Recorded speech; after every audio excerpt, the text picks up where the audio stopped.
Assalamualaikum warahmatullahi wabarakatuh dan salam sejahtera.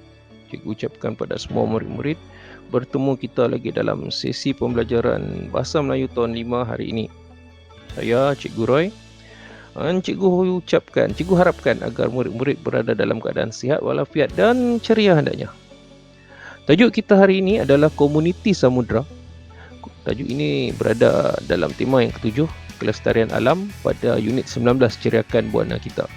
Murid-murid boleh merujuk buku Bahasa Melayu muka surat 146 dan 147. Standard kandungan dan standard pembelajaran kita hari ini. Standard kandungan kita 3.3 menghasilkan penulisan, manakala standard pembelajaran kita 3.3.2 mengedit dan memurnikan perenggan dari aspek ejaan, tanda baca, penggunaan imbuhan, penggunaan kata dan struktur ayat. Kriteria kejayaan pula. Di akhir sesi pembelajaran, murid-murid akan dapat yang pertama, mengenal pasti kesalahan tanda baca, ejaan, penggunaan huruf besar, imbuhan serta struktur ayat dalam petikan. Kemudian kriteria yang kedua setelah kita kenal pasti kesalahan-kesalahan tersebut adalah untuk mengedit dan memurnikan petikan tersebut. Baiklah murid-murid, dah bersedia? Jika murid-murid dah bersedia, sebelum kita meneruskan pembelajaran, cikgu nak murid-murid tonton dan teliti video berikut.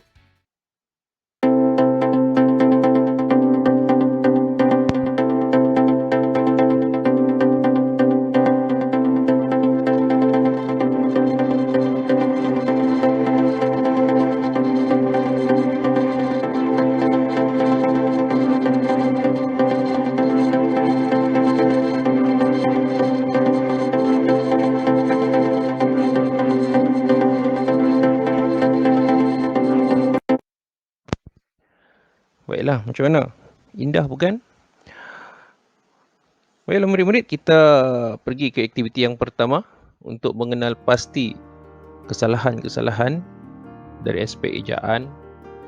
Pertama ejaan, tanda baca, penggunaan imbuhan, penggunaan kata dan struktur ayat. Apa yang murid-murid perlu lakukan?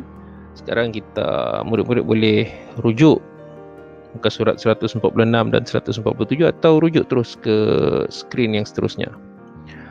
Okey, ini adalah paparan petikan di muka surat 146 dan 147. Cikgu dah pecahkan ke bahagian-bahagian tertentu untuk memudahkan murid-murid menjalankan aktiviti. Okey, seperti mana yang cikgu katakan tadi, kesalahan-kesalahan ini perlu dikenal pasti terlebih dahulu sebelum kita memurnikan petikan. Kita lihat pada bahagian yang pertama, Komuniti Samudra. Murid-murid boleh rujuk di buku teks. Okey, Komuniti Samudra. Afifi membaca buku cerita di perpustakaan mini rumahnya, Sahabatku, Sang Penyu. Mengapakah wajah kamu tidak ceria seperti biasa? Tanda seruan. Ada sesuatu di situ. Jika kamu memerlukan pertolongan, beritahulah aku. Aku pasti akan menolong kamu, kata sang pari. Lihatlah kaki dan leher aku ini, ada jaring yang tersangkut. Susah untuk aku berenang untuk mencari makan. Pelbagai usaha sudah aku lakukan, namun begitu semuanya tidak berhasil, kata sang penyu. Murid-murid boleh rujuk. Dapat tak kenal pasti ada beberapa kesalahan di situ. Okey. Kalau mengikut cikgu, cikgu dah dapat cam beberapa kesalahan. Boleh lihat di situ. Yang pertama sekali, tanda seruan. Ini sepatutnya adalah tanda lain sebab ini adalah soalan. Kenapa cikgu katakan soalan? Sebab ayat ini dimulakan dengan perkataan mengapakah. Baiklah, kesalahan yang kedua, pertolongan. Ini ada masalah dari ejaan. Setahu cikgu, ejaan pertolongan tak macam ni. Kesalahan yang ketiga, yang cikgu bulatkan adalah huruf A, bulatan hijau. Bulatan hijau ni selalunya ada penggunaan huruf. Kesilapan penggunaan huruf. Merah adalah tanda baca, biru adalah ejaan. Okey, selepas titik selalunya kita gunakan huruf apa? Besar atau kecil? Sama juga dengan kata ganti nama khas sang pari. Dan juga yang perenggan kedua, lihatlah. Tanda ni sepatutnya ditukarkan ke tanda pembuka kata dan ataupun penutup kata. Untuk kesalahan yang seterusnya, jaring, berenang, berhasil. Ini semua adalah kesalahan ejaan. Dan satu lagi di situ, namun pun sama. Sepatutnya pembentukan huruf perkataan dimulakan dengan huruf apa selepas noktah. Baiklah, kita tengok bahagian yang seterusnya. Baiklah, biar aku cuba bantu kamu membuang jaring yang tersangkut itu. Kasihan pula aku terlihat kamu menanggung kesakitan, kata sang pari. Sang pari pun berusaha untuk menanggalkan jaring yang disangkut pada kaki dan leher sang penyu. Walaupun sang pari menggunakan gigi dan ekornya yang tajam, jaring tersebut masih tersangkut pada sang penyu. Tersangkut, disangkut. Minta maaflah sang penyu, aku tidak mampu memotong jaring ini. Talinya berlalu kuat, kata sang pari. Aduhai, malang sungguh nasib aku kali ini, rintih sang penyu. Okey, kita tengok apa kesilapan-kesilapan yang cikgu dapat kenal pasti. Tapi murid-murid kalau dapat mengenal pasti kesilapan selain dari yang cikgu nyatakan di sini, murid-murid boleh tandakan di buku. Tapi jangan guna pen, guna pensel. Okey, kesalahan pertama, kasihan pula aku terlihat. Terlihat ni tak sengaja, tapi dia sang pari sebenarnya sengaja melihat, jadi sepatutnya bukan imbuhan ter. Sama juga dengan yang kedua, disangkut. Disangkut ni sengaja, tapi jaring tu tak sengaja, kan, sangkut pada leher sang penyu. Kemudian menggunakan, memotong. Yang ini adalah kesalahan ejaan. Manakala talinya berlalu kuat, yang ini kesalahan imbuhan. Kejap nanti kita kenal pasti apa jawapan yang sebenarnya. Untuk bahagian yang ketiga, sang pari kemudiannya menjemput sang penyu berjumpa dengan sang todak. Sang pari menyatakan bahawa sang todak mempunyai ramuan yang cukup untuk membantu sang penyu itu. Setelah berjumpa dengan sang todak, sang penyu menanyakan masalah yang dihadapinya. Tanpa membuang masa, sang todak terus memangkas jaring yang terlekat pada kaki dan leher sang penyu. Setelah berjaya, sang penyu mengucapkan tahniah kepada sang todak. Sang penyu ucap tahniah pula. Jadi, dapat kenal pasti tak kesilapan-kesilapan di situ? Okey, kita lihat. Perkataan pertama, menjemput.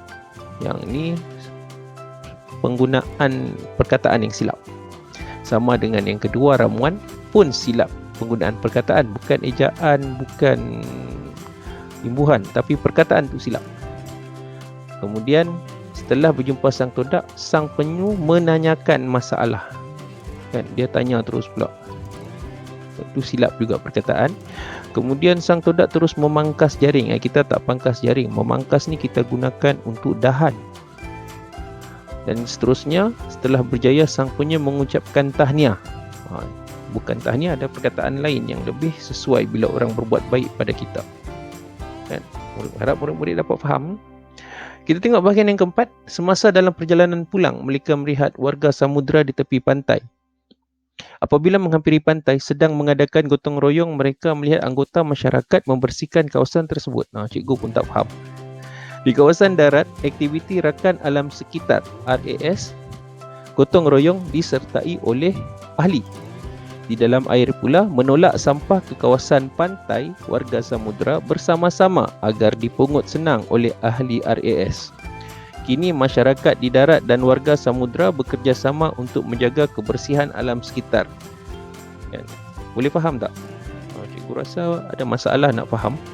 Sebab ayat dia tunggang langgang. Bila ayat tunggang langgang bermaksud ada kesilapan dari segi struktur ayat. Kita tengok. Okey, ayat yang kedua, apabila menghampiri pantai sedang mengadakan gotong royong, mereka melihat anggota masyarakat membersihkan kawasan tersebut. Ayat ni memang tidak tersusun. Sama juga dengan ayat yang ketiga, di kawasan darat, aktiviti rakan alam sekitar RAS gotong royong disertai oleh ahli. Terbalik habis. Di dalam air pula, menolak sampah ke kawasan pantai, warga samudera bersama-sama agar dipungut senang oleh ahli RAS. Ketiga-tiga kesilapan di situ, kesalahan di situ adalah kesalahan dari segi struktur ayat.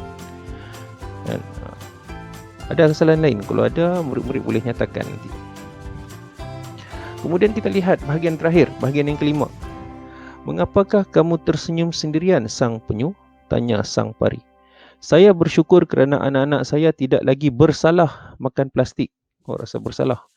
Mereka menonton plastik sama seperti makanan kami, iaitu ubur-ubur. Soal sang penyu. Kawasan pantai lebih bersih dan samudra. Kawasan pantai menjadi semakin menarik dan indah. Kebun pening. Ramai pelanggan mula datang untuk berkelah dan bereadah di tepi pantai. Di samudera pula, tiada lagi pencemaran. Warga dapat berenang dengan bebasnya samudera. Ayat ni pun tunggang langgang. Warga samudera juga menbiak dengan cepatnya. Mereka hidup dalam keceriaan. Kenapa cikgu tinggikan? Sebab di hujung ayat tu ada tanda seru. Jadi dapat tak murid-murid kenal pasti kesilapan-kesilapan yang berlaku dalam bahagian ni? Kita lihat ya. Mengapakah kamu tersenyum sendirian, sang penyu? Tanya sang pari. Yang tu tiada masalah. Kemudian bermula daripada perenggan yang seterusnya, perkataan saya, tanda baca tu ada masalah. Yang tu bukan tanda baca pembuka kata. Betul tak? Kan? Okey, saya bersyukur kerana anak-anak saya tidak lagi bersalah makan plastik. Bukan bersalah, yang ni kesalahan imbuhan. Mereka menonton plastik. Menonton ni selalunya untuk televisyen, panggung wayang. Jadi ni kesalahan kata, kesilapan penggunaan perkataan. Sama seperti makanan kami, ubur-ubur. Ubur-ubur ni kesalahan ejaan. Kan macam tu kita nak eja ubur-ubur.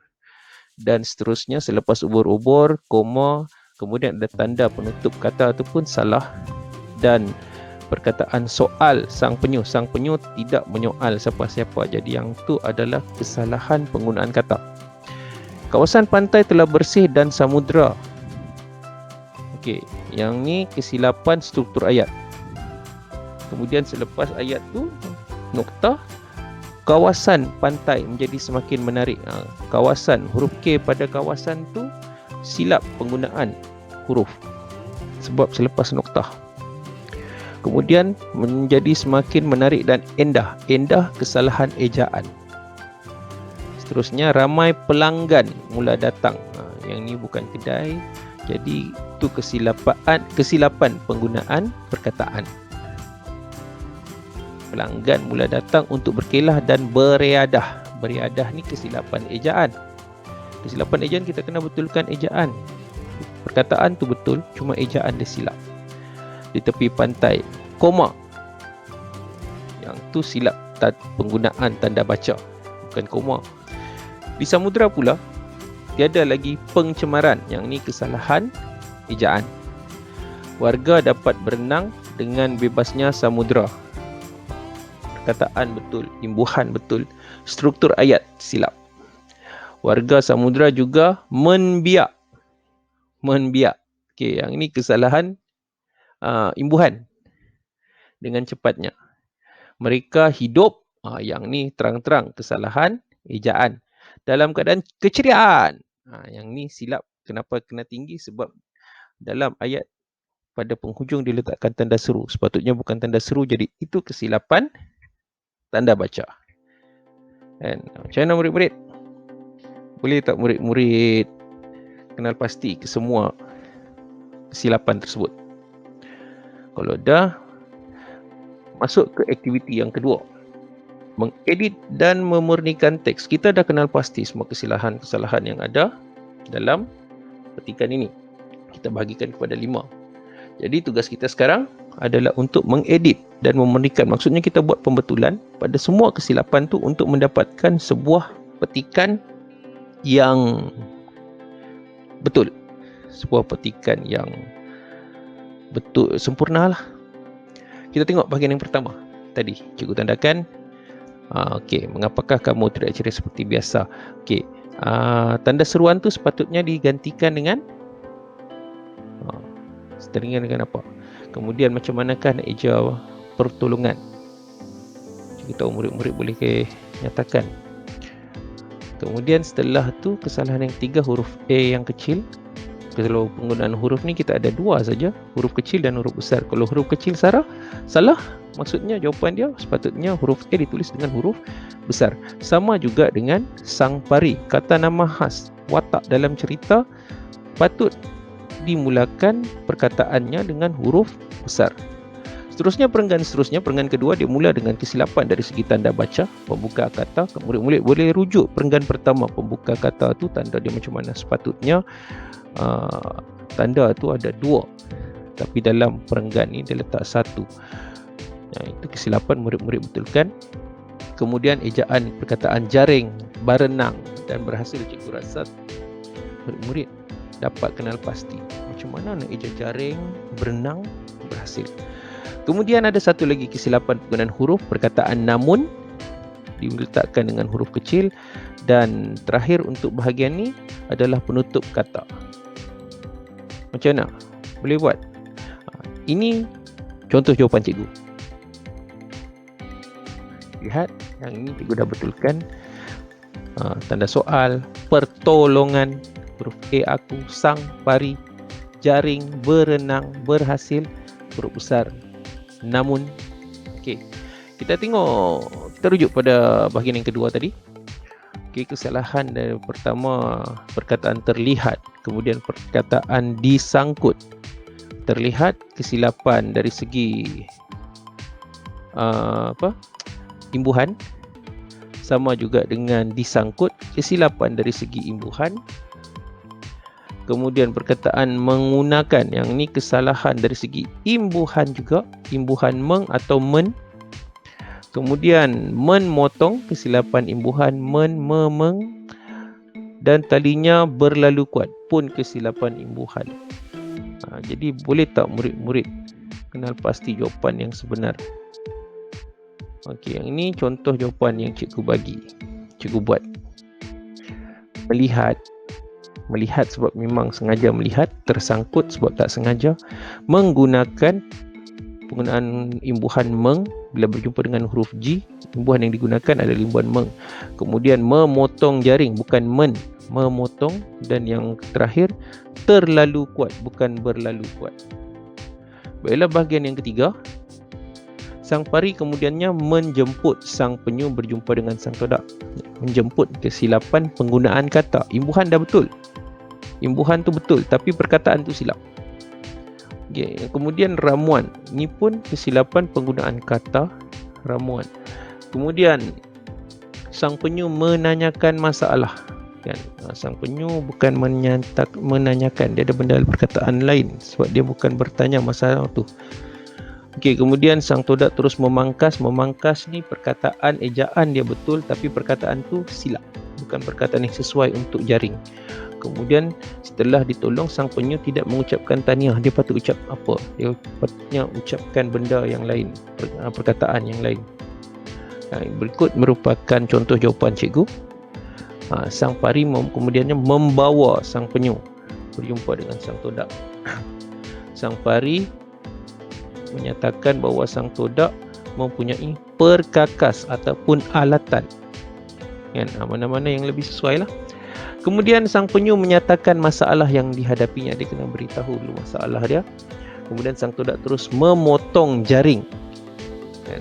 Dia tak memangkas. Memangkas ni kita guna untuk dahan macam cikgu kata tadi. Dan akhir sekali, sang penyu mengucapkan terima kasih. Bila orang dah tolong kita, kita patut ucapkan terima kasih. Baiklah murid-murid, mudah kan? Sekarang kita lihat bahagian yang keempat. Bahagian yang keempat tadi kita pening. Sebab apa? Struktur ayat dia tunggang langgang.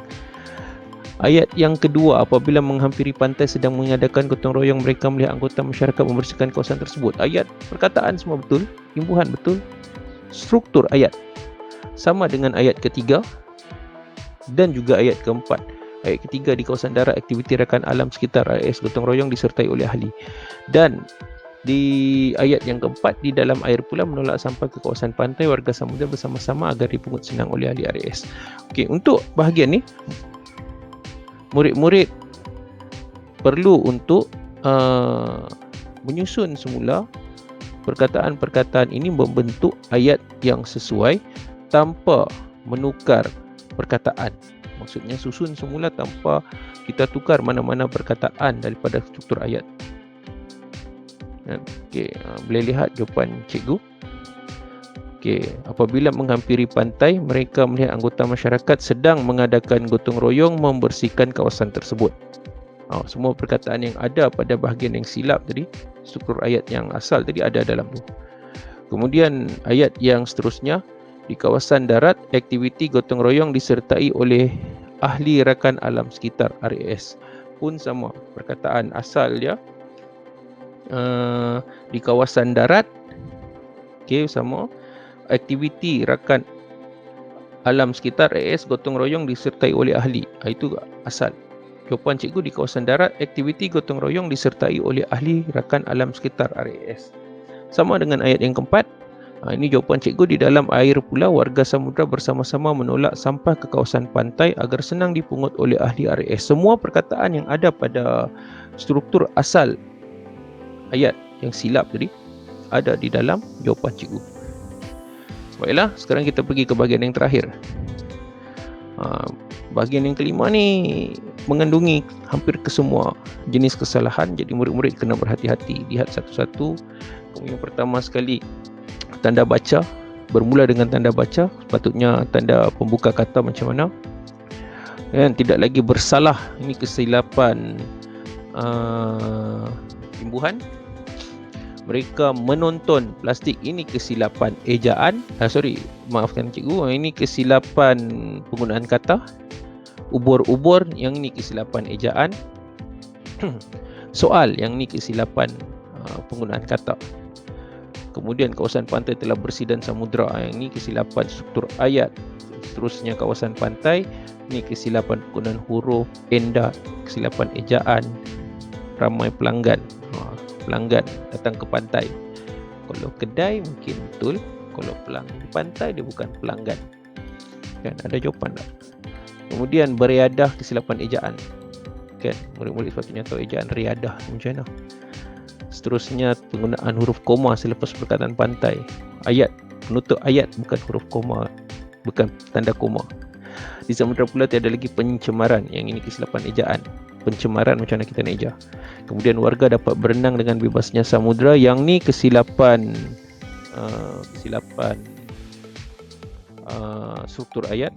Seterusnya menbiak, kesilapan dari segi imbuhan. Patutnya apa tadi? Kan? Mereka hidup. Dan ini jawapan cikgu. Cikgu betulkan. Bermula dengan yang pertama tu, pembuka kata. Anak-anak saya tidak lagi tersalah, sepatutnya tersalah makan plastik. Ini pun silap jawapan di sini. Ini sepatutnya tersalah, TERSALAH. Mereka melihat plastik sama seperti makanan kami, iaitu ubur-ubur, ujar sang penyu. Kawasan pantai dan samudra telah bersih. Nokta, kawasan pantai menjadi semakin menarik dan indah. Ramai pengunjung, bukan pelanggan, mula datang berkelah dan beriadah di tepi pantai. Di samudra pula tiada lagi pencemaran. Kemudian warga samudra dapat berenang dengan bebasnya. Kesilapan struktur ayat tadi. Warga samudra juga membiak, ejaan imbuhan mereka hidup dalam keceriaan. Noktah. Cikgu tak letak tanda seru. Okey, itulah tadi sedikit sebanyak tentang apa yang sepatutnya dijawab dan dilakukan oleh murid-murid. Dengan berakhirnya bahagian yang kelima itu, maka berakhirlah sesi pembelajaran kita pada hari ini. Cikgu harapkan apa yang dipelajari dapat memberi manfaat, dan cikgu harapkan murid-murid siapkan tugasan yang sepatutnya. Salin semula petikan tu, keseluruhan petikan tu, untuk membentuk satu cerita yang cikgu rasa sangat menyeronokkan. Hingga bertemu lagi, jaga diri elok, jaga diri baik-baik, terus berjuang, terus belajar, dan sentiasa yakin yang apa yang berlaku ada hikmahnya. Dan hari ini kita belajar tentang keindahan hidupan marin, hidupan laut. Dan sebelum cikgu berundur, satu kata-kata untuk anda semua. Hidup umpama pelayaran. Ada kalanya kita akan dilambung ombak dan terjatuh ke dalam lautan bergelora. Namun sentiasalah yakin dengan ketentuannya. kerana di dasar samudera yang berombak ganas itu terkandung sejuta keindahan yang tersembunyi dari permukaan. Sehingga bertemu lagi. Assalamualaikum.